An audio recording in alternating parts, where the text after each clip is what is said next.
continue with the chapter second, microorganisms, friend and foe, ਜਿਸ ਦੇ ਵਿੱਚ ਅਸੀਂ ਲਾਸਟ ਟਾਈਮ ਫੰਜਾਈ ਬਾਰੇ ਰੀਡ ਕਰ ਰਹੇ ਸੀ ਔਰ ਅੱਜ ਅਸੀਂ ਫੰਜਾਈ ਦੀ ਇਕਨੋਮਿਕ ਇੰਪੋਰਟੈਂਸ ਬਾਰੇ ਡਿਸਕਸ ਕਰਾਂਗੇ।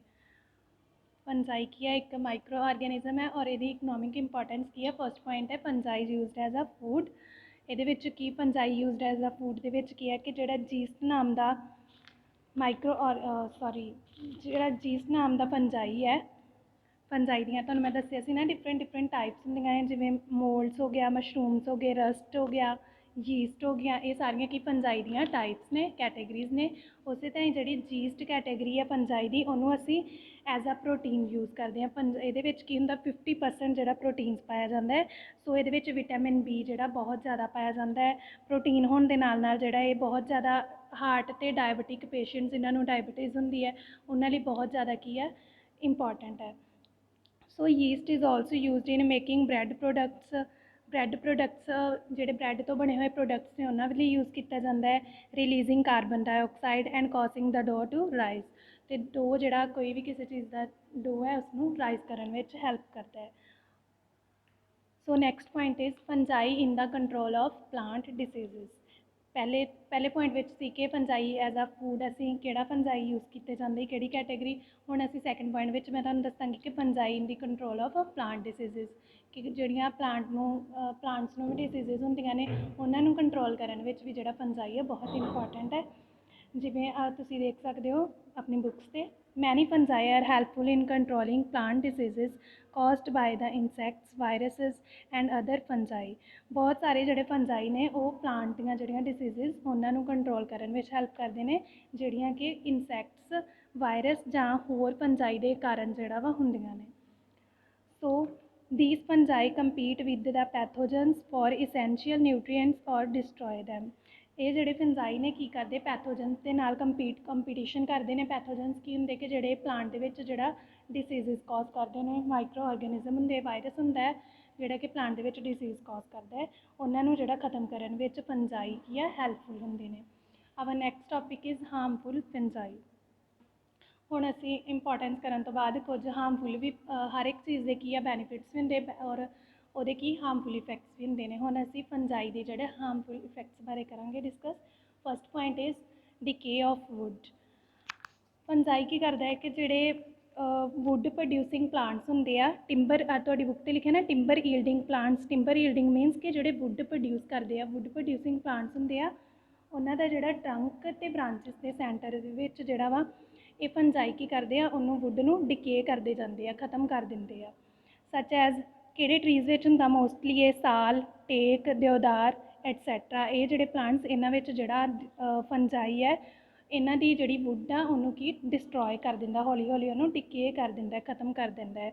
ਔਰ ਪਲਾਂਟ ਦੇ ਵਿੱਚ ਕਿਹੜਾ ਡਿਸੀਜ਼, ਜਿਹੜਾ ਇਹ ਡਿਸੀਜ਼ ਆ ਉਹਨੂੰ ਕੀ ਬੋਲਦੇ ਆ? Heart rot. Heart rot means decay of wood, ਕਿ ਵੁੱਡ ਦਾ ਜਿਹੜਾ ਉਹ ਖ਼ਤਮ ਹੋਈ ਜਾਣਾ, ਕਿਸੇ ਵੀ ਪਲਾਂਟ ਵਿੱਚੋਂ ਵੁੱਡ ਦਾ ਆਪਣੇ ਆਪ ਹੀ ਜਿਹੜਾ ਖ਼ਤਮ ਹੋਈ ਜਾਣਾ, ਉਸਨੂੰ ਅਸੀਂ ਹਾਰਟ ਰੋਟ ਡਿਸੀਜ਼ ਕਹਿੰਦੇ ਹਾਂ। ਸੋ ਫੰਜਾਈ ਕੀ ਕਰਦਾ ਹੈ ਕਿ ਵੁੱਡ ਦਾ ਜਿਹੜਾ ਵਾ ਡਿਕੇ ਹੋਣ ਵਿੱਚ ਹਾਰਮਫੁਲ ਇਹਦਾ ਇਫੈਕਟ ਹੈ। ਨੈਕਸਟ ਪੁਆਇੰਟ ਹੈ ਪਲਾਂਟ ਡਿਸੀਜ਼ਿਜ਼। ਕੁਝ ਫੰਜਾਈ ਜਿਹੜੇ ਨੇ ਉਹ ਪਲਾਂਟ ਦੇ ਵਿੱਚ ਡਿਸੀਜ਼ਿਜ਼ ਕਾਜ਼ ਕਰਦੇ ਨੇ, ਜਿਵੇਂ some fungi infect many economically important plants and minimize the yield of food considerably. For example, potato blight is caused by fungus.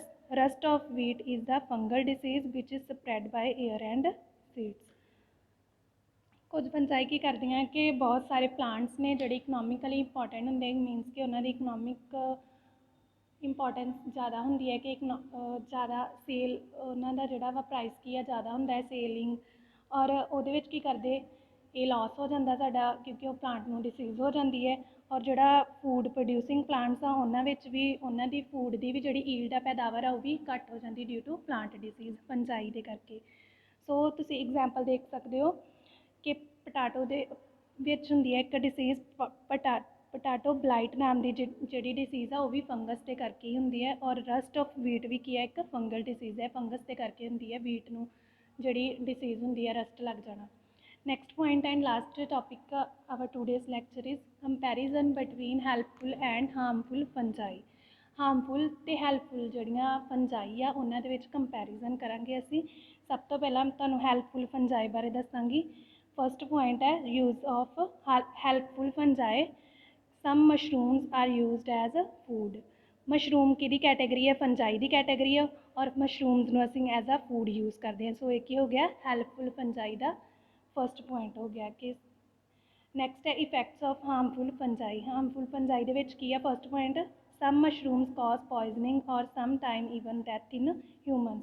But ਸਾਰੇ ਮਸ਼ਰੂਮਸ ਜਿਹੜਾ ਹੈਲਪਫੁਲ ਨਹੀਂ ਹੁੰਦੇ। ਕੁਝ ਹੀ ਮਸ਼ਰੂਮਸ ਜਿਹੜੀਆਂ ਉਹ ਅਸੀਂ ਐਜ਼ ਆ ਫੂਡ ਲੈਂਦੇ ਹਾਂ, ਬਟ ਕੁਝ ਮਸ਼ਰੂਮਸ ਆ ਉਹ ਕੀ ਆ ਪੋਇਜ਼ਨਿੰਗ ਡਿਸੀਜ਼ ਕਰ ਦਿੰਦੀਆਂ ਸਾਡੇ ਫੂਡ ਦੇ ਵਿੱਚ, ਜਿਹਦੇ ਨਾਲ ਕਿ ਸਮਟਾਈਮਸ ਹਿਊਮਨਸ ਦੀ ਡੈਥ ਵੀ ਹੋ ਜਾਂਦੀ ਹੈ। ਸੋ ਸਾਰੀਆਂ ਫੰਜਾਈ ਜਿਹੜੀਆਂ ਵਾ ਉਹ ਈਟੇਬਲ ਨਹੀਂ ਹੁੰਦੀਆਂ, ਐਡੀਬਲ ਨਹੀਂ ਹੁੰਦੀਆਂ, ਖਾਣਯੋਗ ਨਹੀਂ ਹੁੰਦੀਆਂ। ਸੈਕਿੰਡ ਪੁਆਇੰਟ ਹੈ some moulds are use to flavour ਚੀਜ਼। ਮੋਲਡਸ ਵੀ ਕੀ ਹੈ? ਫੰਜਾਈ ਦੀ ਕੈਟੇਗਰੀ ਹੈ, ਔਰ ਕੁਝ ਮੋਲਡਸ ਨੂੰ ਅਸੀਂ ਯੂਜ਼ ਕਰਦੇ ਹਾਂ ਐਜ਼ ਆ ਚੀਜ਼ ਦਾ ਜਿਹੜਾ ਫਲੇਵਰ ਬਣਾਉਣ ਵਿੱਚ, ਚੀਜ਼ ਪਨੀਰ ਦਾ ਜਿਹੜਾ ਫਲੇਵਰ ਬਣਾਉਣ ਵਿੱਚ ਉਹਦੇ ਵਿੱਚ ਯੂਜ਼ ਕੀਤਾ ਜਾਂਦਾ। ਔਰ ਇਸ ਸਾਈਡ 'ਤੇ ਹੈ ਹਾਰਮਫੁਲ ਇਫੈਕਟ ਦੇ ਵਿੱਚ second point, various fungi cause plant diseases such as rust and smut. ਕੁਝ ਜਿਹੜੀਆਂ ਫੰਜਾਈ ਆ ਉਹ ਕੀ ਕਰਦੀਆਂ? ਪਲਾਂਟ ਡਿਸੀਜ਼ ਕਾਜ਼ ਕਰਦੀਆਂ ਨੇ, ਜਿਵੇਂ ਕਿ rust and smut. Third point ਹੈ some moulds are use to make useful drugs such as penicillin. ਕੁਝ ਜਿਹੜੇ ਫੰਜਾਈ ਆ ਜਿਵੇਂ ਮੋਲਡਸ ਹੋ ਗਿਆ, ਇਹ ਕੀ ਆ? ਕੁਝ ਯੂਜ਼ਫੁਲ ਡਰੱਗਸ ਬਣਾਉਣ ਵਿੱਚ ਹੈਲਪ ਕਰਦੇ ਨੇ, ਜਿਵੇਂ ਕਿ ਪੈਨਸਿਲਿਨ। ਬਟ ਸਮ ਮੋਲਡਸ ਕੀ ਕਰਦੇ ਨੇ? ਫੂਡ ਸਪੋਇਲੇਜ ਕਰਨ ਵਿੱਚ ਜਿਹੜਾ ਕਾਸਟ ਹੁੰਦੇ ਨੇ, ਸੱਚ ਐਜ਼ ਮੋਲਡੀ ਬ੍ਰੈਡ। ਬ੍ਰੈਡ ਨੂੰ ਜਿਹੜਾ ਮੋਲਡ ਲੱਗ ਜਾਣਾ, ਬ੍ਰੈਡ ਨੂੰ ਜਿਹੜਾ ਵਾ ਡਿਸੀਜ਼ ਲੱਗ ਜਾਂਦੀ, ਉਹਦੇ ਵਿੱਚ ਕੁਝ ਮੋਲਡਸ ਕੀ ਕਿੱਦਾਂ ਦੇ ਹੁੰਦੇ ਨੇ। Fourth point is yeast are use to make bread and alcohol. Yeast ਕੀ ਕਰਦਾ ਹੈ ਕਿ ਕੁਝ ਬ੍ਰੈਡ ਬਣਾਉਣ ਵਿੱਚ ਅਸੀਂ ਇਸ ਨੂੰ ਯੂਜ਼ ਕਰਦੇ ਹਾਂ, ਜਾਂ ਫਿਰ ਐਲਕੋਹਲ ਬਣਾਉਣ ਵਿੱਚ। But some yeast cause animal diseases such as infection. But all the yeast are not useful. ਕੁਝ ਡਿਸੀਜ਼ਜ਼ ਕੀ ਕਰਦੇ ਨੇ? ਐਨੀਮਲ ਦੇ ਵਿੱਚ ਜਿਹੜਾ ਡਿਸੀਜ਼ ਕਾਜ਼ ਕਰਦੇ ਨੇ, ਜਿਵੇਂ ਕਿ ਇਨਫੈਕਸ਼ਨ। ਫਿਫਥ ਪੁਆਇੰਟ ਹੈ yeast and moulds are use to make soya sauce from soyabeans. ਕੁਝ ਫੰਜਾਈ ਜਿਵੇਂ ਕਿ ਯੀਸਟ ਜਾਂ ਮੋਲਡਸ ਹੋ ਗਏ, ਉਹ ਕੀ ਕਰਦੇ ਨੇ? ਸੋਇਆਬੀਨ ਤੋਂ ਜਿਹੜੀ ਅਸੀਂ ਸੋਇਆ ਸੌਸ ਬਣਾਉਂਦੇ ਹਾਂ ਉਹਦੇ ਵਿੱਚ ਹੈਲਪਫੁਲ ਹੁੰਦੇ ਨੇ ਫਰਮੈਂਟੇਸ਼ਨ ਦੇ ਵਿੱਚ। ਔਰ ਇਸ ਸਾਈਡ 'ਤੇ ਕੀ ਹੈ? Fifth point, sum ਮੋਲਡਸ cause human skin diseases such as ring worm. But ਕੁਝ ਮੋਲਡਸ ਕੀ ਕਰਦੇ ਨੇ? ਹਿਊਮਨਸ ਦੇ ਵਿੱਚ ਡਿਸੀਜ਼ ਦਾ ਕਾਜ਼ ਹੁੰਦੇ ਨੇ, ਜਿਵੇਂ ਕਿ ਰਿੰਗ ਵਰਮ। ਲਾਸਟ ਪੁਆਇੰਟ ਹੈ saprophytic fungi decompose dead organism and recycle organic matter. Saprophytic fungi means ਕਿ ਜਿਹੜੀ ਆਪਣਾ ਖੁਦ ਫੂਡ ਪ੍ਰਪੇਅਰ ਨਹੀਂ ਕਰਦੀ, ਆਪਣਾ ਨਿਊਟ੍ਰੀਸ਼ਨ ਕਿਸੇ ਹੋਰ ਤੋਂ ਲੈਂਦੀ ਹੈ। ਉਹ ਕੀ ਕਰਦੇ ਆ ਕਿ ਜਿਹੜੇ ਡੈਡ ਆਰਗੈਨਿਜ਼ਮਸ ਨੇ ਉਹਨਾਂ ਨੂੰ ਡੀਕੇ ਹੋਣ ਵਿੱਚ ਹੈਲਪ ਕਰਦੇ ਨੇ, ਡੀਕੰਪੋਜ਼ ਹੋਣ ਵਿੱਚ, ਗਲਣ ਸੜਨ ਵਿੱਚ। But some saprophytic fungi destroy leather fabrics. But ਕੁਝ ਜਿਹੜੀ ਸੈਪਰੋਫਿਟਿਕ ਫੰਜਾਈ ਆ ਉਹ ਕੀ ਕਰਦੀ ਹੈ ਕਿ ਜਿਹੜੀ ਲੈਦਰ ਤੋਂ ਬਣੇ ਹੋਏ ਫੈਬਰਿਕਸ ਹੈ, ਕੱਪੜਾ ਜਿਹੜਾ ਲੈਦਰ ਤੋਂ ਬਣਿਆ ਹੈ, ਉਹਨੂੰ ਡਿਸਟਰੋਏ ਕਰ ਦਿੰਦੀ ਹੈ। ਸੋ ਅੱਜ ਦਾ ਲੈਕਚਰ ਸਾਡਾ ਇੱਥੇ ਖਤਮ ਹੁੰਦਾ ਹੈ। ਆਈ ਹੋਪ ਤੁਹਾਨੂੰ ਸਮਝ ਲੱਗ ਗਈ ਹੋਏਗੀ। Thank you so much.